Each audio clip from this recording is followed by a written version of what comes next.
Alright, good morning, good afternoon, and good evening, and welcome to my YouTube channel. On this tutorial, I'm going to be showing you how to create a page call effect, just like what you're seeing now on your screen in Adobe Photoshop. Alright, if you just coming to my channel for the first time, kindly use the subscribe button and turn on notification so that you get notified whenever I drop the next tutorial. And if you have subscribed to my YouTube channel before, thank you so much for always being there. All right, let's go. Okay, now this is the flyer, the design that I want us to practicalize with. All right, so the first thing that I want to do, I want to use Ctrl J to duplicate. Okay, to duplicate this so that I can reserve a copy. So I'm going to turn off the visibility of this one that serves as the background now. So first of all, I'm going to select my rectangular Mark II. Then I'm going to select the portion that I want to call. Okay, so I'm going to take this portion. I'm going to take this option, and I'm making sure it's not too big so that the effect won't rub off on the entire page. So after this, I'm going to come here and select my gradient tool. Gradient tool. Now if you open your gradient, you can decide to choose from whatever preset they have here, depending on what you want, but I want to use the default gradient. So I'm going to draw from this very point to this very point.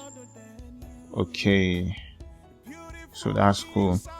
Then I'm going to free my cursor, then Ctrl D to deselect. Very quickly, I'm going to scale this thing down so that the reason why I'm scaling it down is because I want to be able to right click on the edge here. Now the reason why I'm right clicking on the edge here is because that is the place where I have selected to apply this effect. Okay, so if it was to be at the top corner, top right, or any other corner, that is the place we're supposed to select. But now I'm going to select this. So I'm first of all going to click, then right click in order for me to have these options, and I'm going to take the warp tool. I'm going to take the warp tool. Another method you can use to get there is okay, let's come here to edit, and I'm going to come to transform, and I'm going to select the warp tool. So it's still here, depending on what you are good at. But for me, I just don't go to such a long distance all the time. So then here I'm going to start moving from here. You see, so it's moving.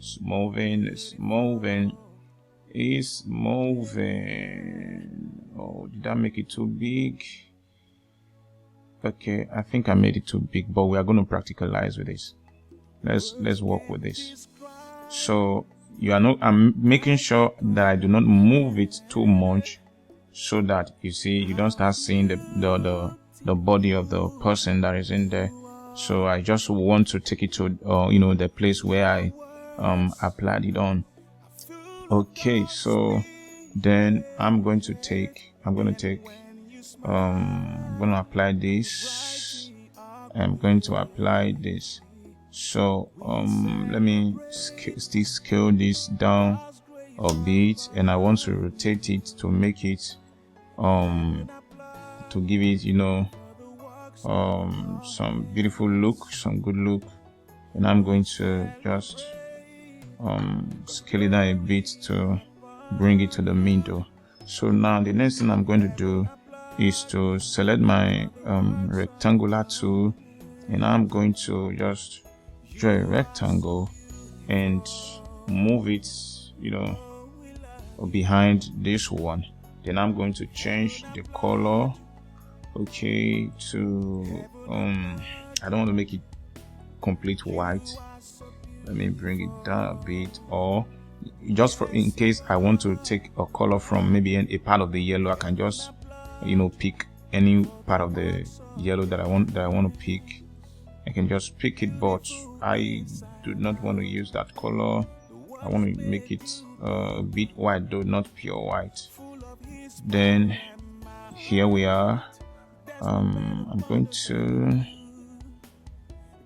okay, I hope we'll get in this. So please, if you have any question that you want to, just ask it in the comment section and I'm going to respond to it. All right, so the next thing that I'm going to do now, okay, before I forget, let me make this background. Now I'm using this as background. Let me give it a gradient fill. Let me use a gradient fill. Okay, now I'm going to change the angle to 90 so that, okay, then take this off. Then I just too dark for what I want. Okay, this is cool. Okay, I'm going to share another tutorial on how to do a gradient effect, but let's stick with what we're doing now so that we don't digress too much. Okay, now the next thing right now, if you can see, we are almost there. I don't want to say we're already there, we're almost there. So the next thing that I want to add to it now is I'm coming to layer style, okay, and I'm going to give it a background shadow. I'm going to give it a background shadow. Okay, so let me see, is the opacity good? It's good, so I can move the size forward. Then I'm going to move, okay, let me adjust the angle. So you can adjust the angle to suit whatever you want. So the reason why I'm adjusting this angle is so if you watch carefully now, okay, let me take it back to where it was before. So you see at this point the shadow is going, is coming out from these other points. I don't want the shadow to come out of this. I only want the shadow to move to this place. So this is the angle, the portion that I want to apply the shadow. So that's why I'm adjusting the angle so that it doesn't go off to the other side too much. Then let's see the distance. Okay, then let's reduce the opacity a bit. I don't want it to be too obvious. Okay, then let's see. Okay, all right, then you can adjust to meet whatever you want. Okay, so for me, this is how I want it. I don't want the shadow to be too much. So this is how I want mine to look like. Then I'm gonna take okay. So we are here. This is what we have right now. Okay, and that is how I created the sample that I showed at the beginning. So you can add whatever tweak that you want to add to yours, depending on what you want.